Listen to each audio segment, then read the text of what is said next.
All right, so we got the S23 FE versus the S25 FE here. If you're planning on making this upgrade, what is everything that's new? Is it worth it? The first thing that kind of pops out with this comparison is that the weight difference is actually pretty noticeable. The S23 FE is, kind of a, heavier, kind of a chunkier phone here at 209 grams. So the S25 FE does feel a lot lighter at 190 grams. So that's like the main thing I noticed.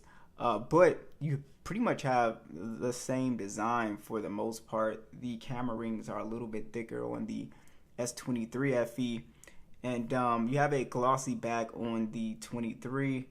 And also another thing I noticed is that the sides on the S25 are a little bit more flat compared to the S23 as well. But there is a height difference here with the S25 being a little bit taller as well. Both phones are also IP68 dust and water resistant as well. So that pretty much is everything that you'll find different with these two phones as far as the build quality. Let's talk about the displays here. So this is something that is pretty noticeable. The first thing that really pops out is going to be the bezel difference, with the S23 FE having much thicker bezels here. So that will be a nice upgrade as far as visually.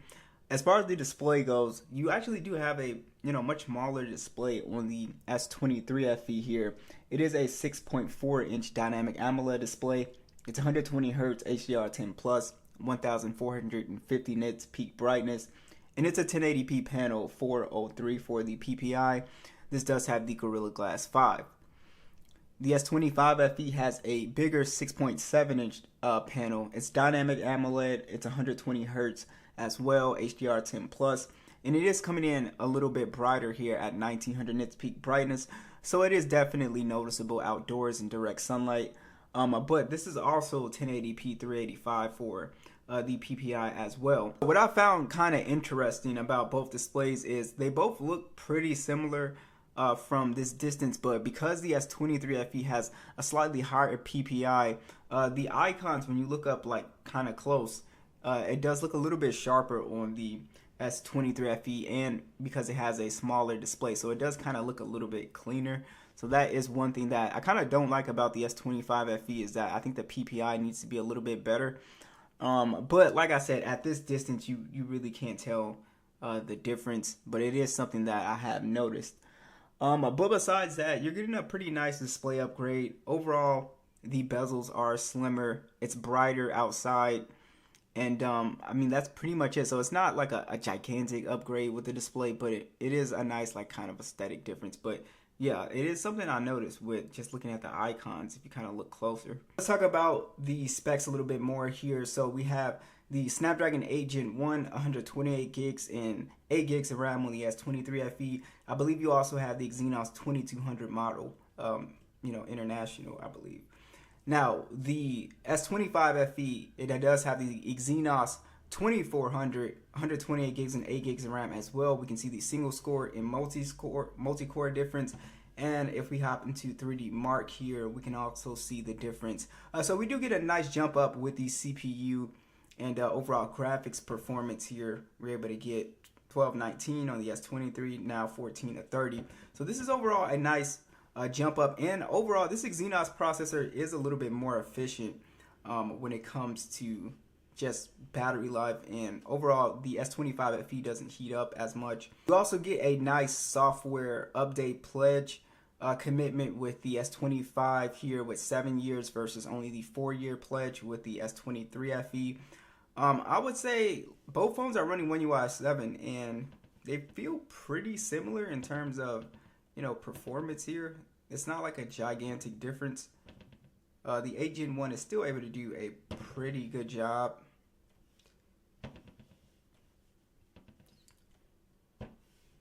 Open up Subway. Animations and everything look pretty nice. But down the line, of course the S25 is going to be the more faster phone for sure. But for right now, I think general performance is perfectly fine. You don't really need to upgrade if you're just a normal to light user. If you're a bit of a heavier user, then this upgrade will be a little bit more noticeable when you have a lot of apps open doing multitasking. It'll be a little bit better. you'll notice the animation consistency is better on the S25 FE. But right now, I mean, normal light users, there's really nothing to really upgrade here for as far as speed. And like I said, even if you are, like I said, if you're more of a heavier user, I would really look at like the S25 or 24 Plus or something like that, so you can get access to that Snapdragon 8 Gen 3, or if you can get an S25, the 8 Elite for heavier users, because it's just, those phones are going to be better optimized for what you're trying to do. But like I said, these phones are very similar in terms of performance still. It's not like the S23 FE is lagging or anything like that. When we hop into PUBG, we're going to get a similar performance here. Like I said, the S23 FE, it can heat up a little bit more than the S25 FE for sure. But you have the similar settings. So like I said, gaming will be kind of similar on both these phones because there's no 90 frames or anything like that on the S25 FE. So again, if you're upgrading for, gaming, or you just want, you just a more power heavy user, then I would look elsewhere. Again, S25, S24 Plus, try to look at those in the used refurbished marketplace. Very good deals on those phones. But yeah, there is a bump up in performance, but it's not going to be like crazy, noticeable for the most part. Let's check out these speakers. We're at max volume.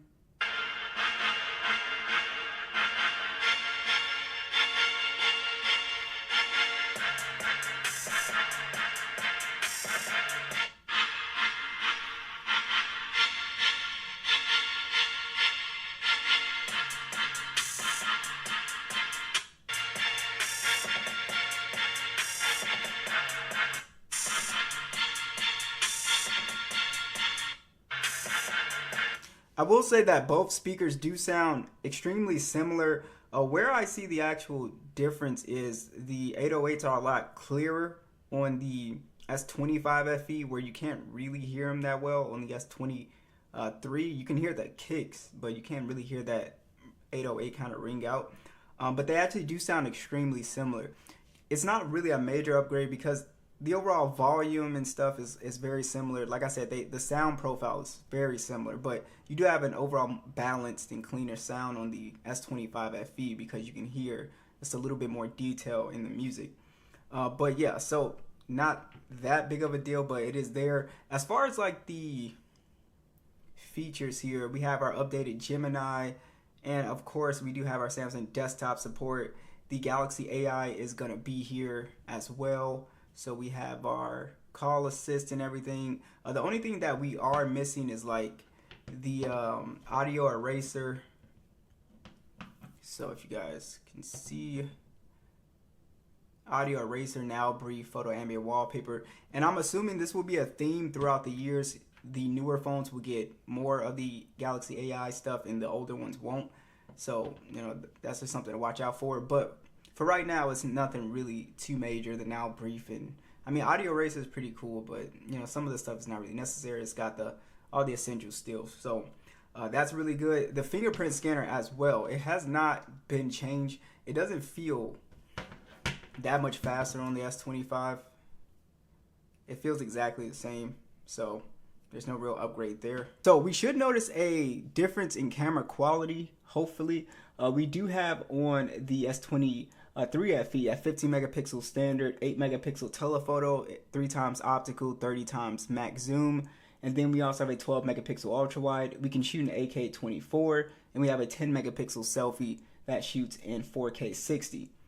Now the S25 FE has pretty similar camera setup. It's a 50 megapixel standard as well, 8 megapixel telephoto lens, 3x optical, 30x max, 12 megapixel ultra wide. We can shoot in 8K 30, and then we have a 12 megapixel selfie that shoots in 4K 60. So pretty much identical camera specs here, but let's see if the images and video have improved.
All right, as far as the battery life goes, you do have a much better standby time on the S25 FE. That's the one thing I noticed between these two phones. The standby time is a lot better.